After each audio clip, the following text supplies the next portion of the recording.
Scene Daddy Interviews.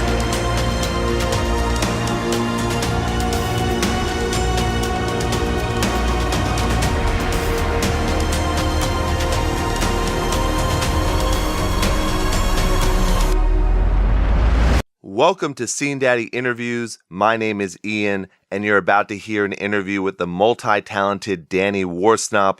There is no time for an intro, so here that is. Enjoy. All right, Danny, so I know we have a limited amount of time today, so I wanted to get to it right away. I know you're out on tour right now. How have those tour dates been so far?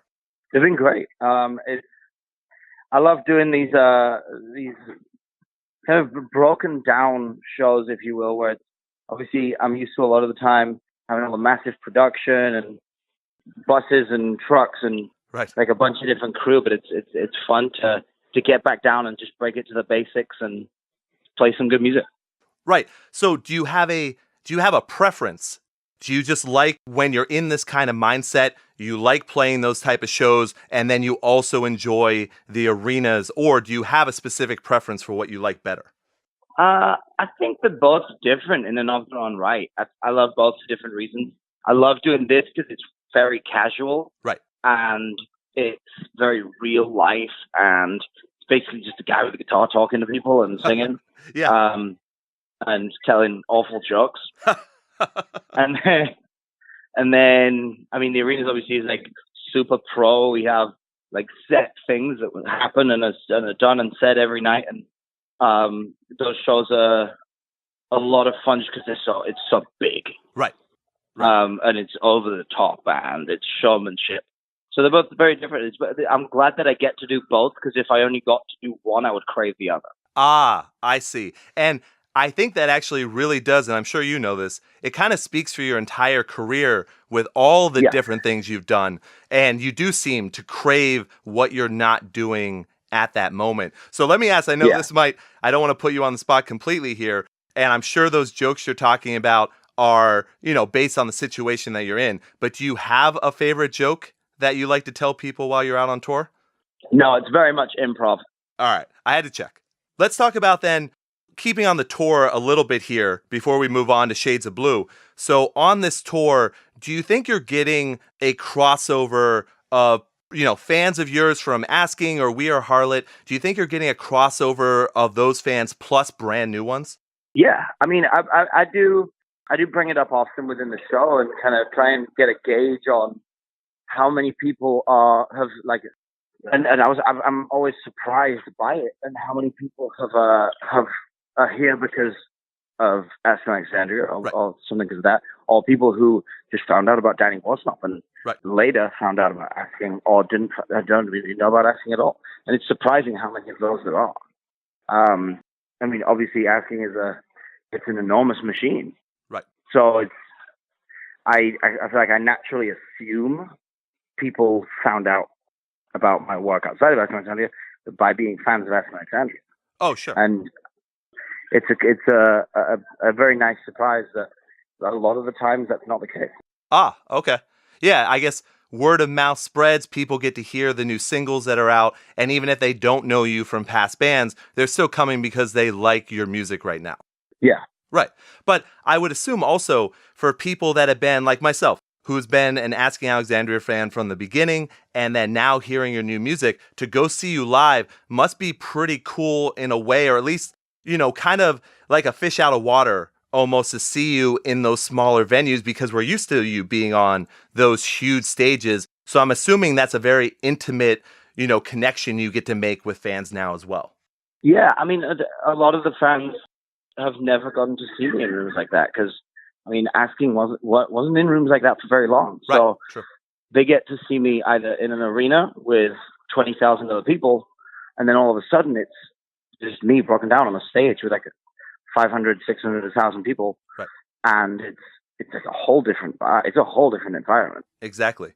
So let's talk about Shades of Blue a little bit. Obviously, by the time this comes out, Shades of Blue will already have been out. Now, I've been able to give it a lot of listens, and I gotta tell you, I'm sure you've heard this before, but being an Asking Alexandria fan, I wasn't sure if this was going to be the style of music that I would end up liking. And I gotta say, Shades of Blue is a really, really good album. Now, I'm sure you know that, but to change my opinion from what I normally listen to, which are, the core style music, the scene music, it's very cool to be, open to this style. And it's a lot different from The Long Road Home as well. So what was your mindset going into Shades of Blue? Like, what did you really want to show people?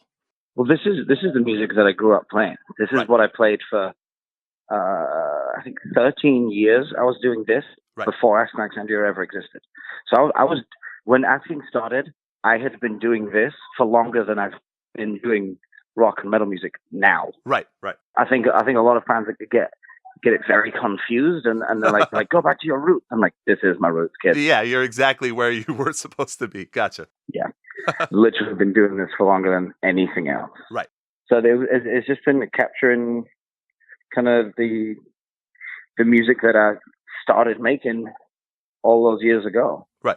So you went back, with The Long Road Home. Definitely there was rock elements for sure, but it did seem to lean a lot on that country side of things, where with Shades of Blue, you're looking at a lot more of that kind of bluesy rock. You also slow it down. You're very personal. Obviously, your songs are always very personal and open. But what was that mindset that you tried to get into when you were writing this album? I just try and create something as transparent as possible. Sure. And I've been in learning in making this record and learning more about that to try and capture it as pure as possible. Mm-hmm. I've learned a lot and studied a lot into music production. And it kind of inspired me while searching for the right gear and the right things to get that very transparent sound that sounds like I'm in the room with the listener. Right. Through that, it kind of inspired me to learn more, and then I ended up building my own studio after making the album. And I've since kind of developed a very simple, broken down vocal studio to essentially capture the most transparent and clear and real vocals possible. Wow, that's impressive. So, I mean, obviously, for people who haven't heard it, hopefully they will have by the time this is out.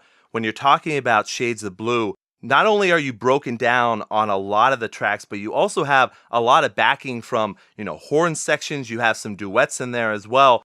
When you're out touring right now, how are you, showing that whole experience to everybody? Oh, that's the solo tracks. Okay. All right. Gotcha. Yeah. The horns and stuff was actually done by Real Big Fish. Mm-hmm. And they were very kind enough to kind of write and track all the horn sections for me. Okay. So yeah, we have.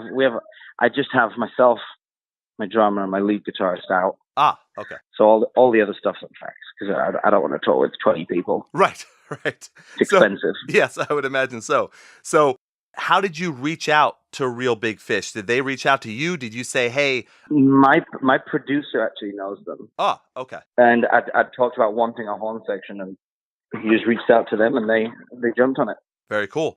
Obviously, I think it works very well. So when you're putting everything together, I had heard rumors in the past that when you were writing for Asking, that you would often not even write lyrics before you went into the studio. Do you do the same? I never write lyrics before I go in the studio. All right. So no matter what you're doing, even the solo stuff, you do that in the studio itself. No, the solo stuff is very different because the solo stuff is usually written with other people. I have co-writers, and some of the songs on there are amazing songs, and I had nothing to do with them. Okay.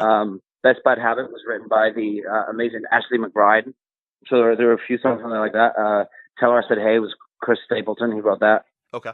So there are a couple of songs on there like that, but then there's a lot of where it's like me and some friends or some other writers would sit down together and write different songs. I love working with other people because they think of things that I would never think of by myself, and it helps me grow as a songwriter. Right. Exactly. So is it weird for you, though, to be singing a song that someone else wrote?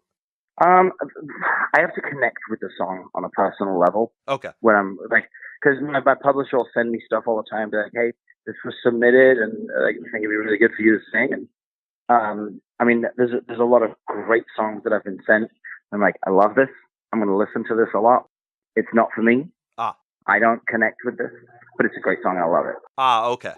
It has to, if it's something that someone else has written, I have to connect with it on a personal level, and it means something to me for me to feel like I can put it on my record. Right. Okay. Now that makes complete sense to me. But then you get to a track like At the Time, and that has to be extremely personal to you. Even if you co-wrote that song, I would doubt that that was a co-write with Stapleton. Ah, I see. Okay. Now, forgive me for this. Chris Stapleton, that name sounds very familiar. Is he a country music star?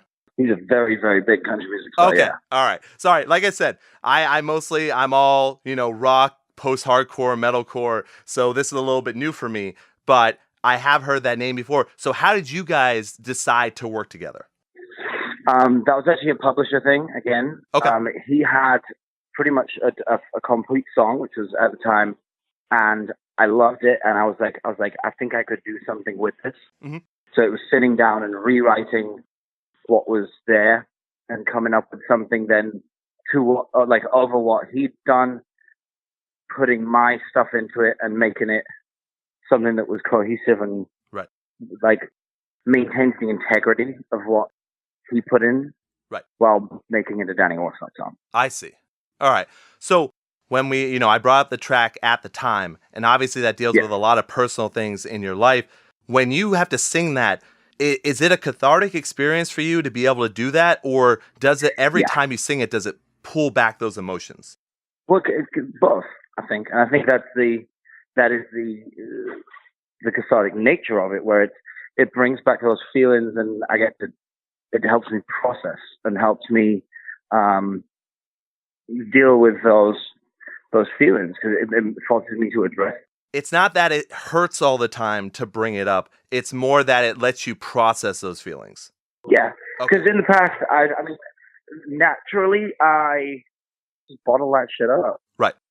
And I pretend it doesn't happen, and then it festers, and it rots inside me and turns into something nasty.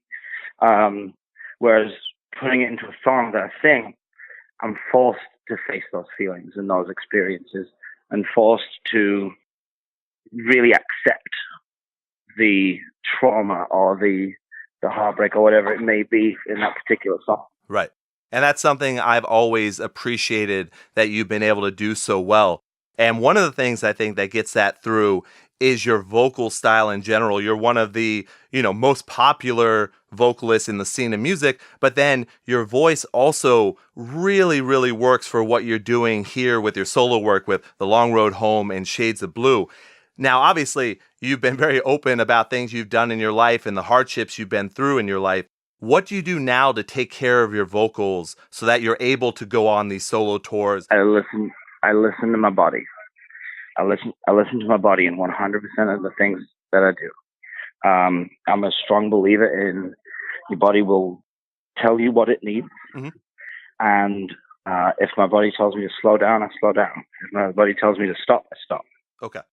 And I've had great success with it. And it's what allows me to definitely play more often than anyone I know. Sure.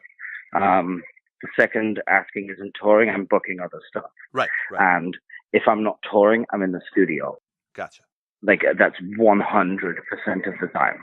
Every single day, I'm doing something with my voice.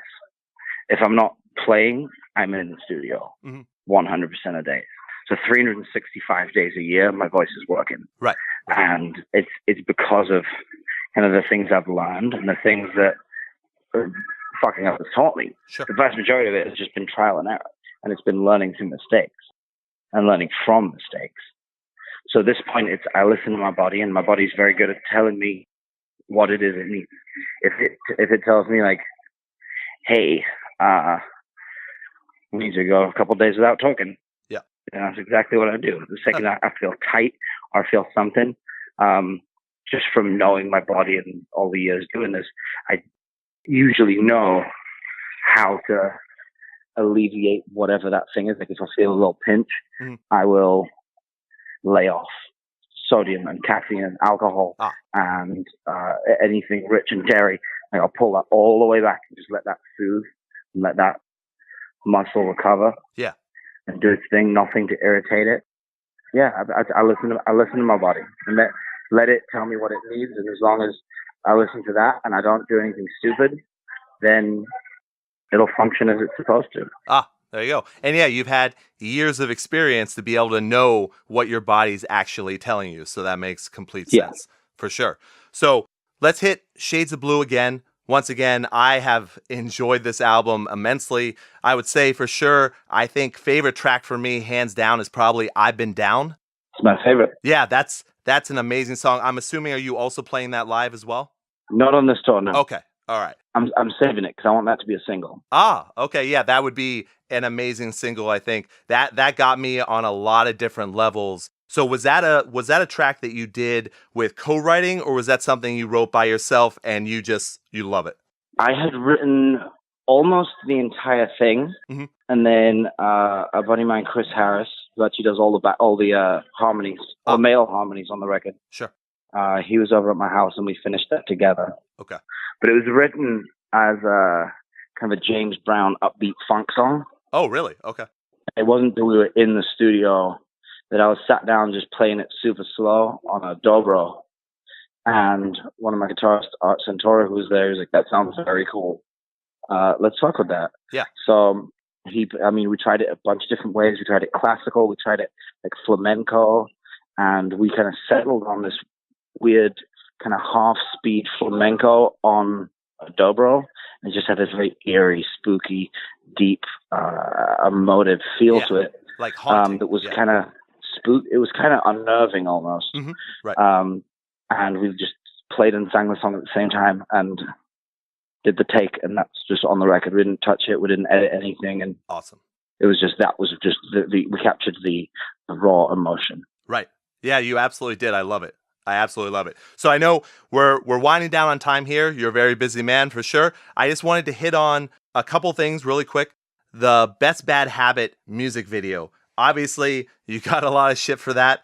My question to you, though, is, was that a direct message to people basically saying, I don't care what you say, I'm going to do whatever I want? In the music video? Yeah. I don't look at comments, so I have no idea what you're talking about. Oh, okay. So, I mean, there were a bunch of articles written about it because of how different it was from what you've done in the past. Obviously, that's for sure. Now, musically or with the video? With the video, not musically. I'm talking about the video itself. Yeah, I wrote that music video about 12 hours before we filmed it, and we released it less than 12 hours after. Gotcha. Okay. All right. So there was no hidden meaning in that. That's just what you wanted to do.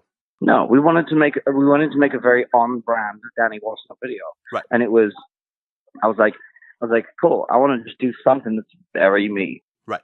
And what's more me than cooking a steak? Especially for your dog. Yeah. I gotcha. All right. One more question. And listen, if anyone has absolutely any problems with it, they can just kiss my ass. Because they clearly don't like me on a fundamental level, because that's what I'm all about. Exactly. And that's okay. That's okay. They can go somewhere else. I'm with you. Believe me, I am completely with you. So let's end here. I wanted to ask you one more question. So I don't know if I've read this anywhere, or if I obviously hadn't had a chance to talk to you. I am a huge English football fan. I was wondering, do you follow at all?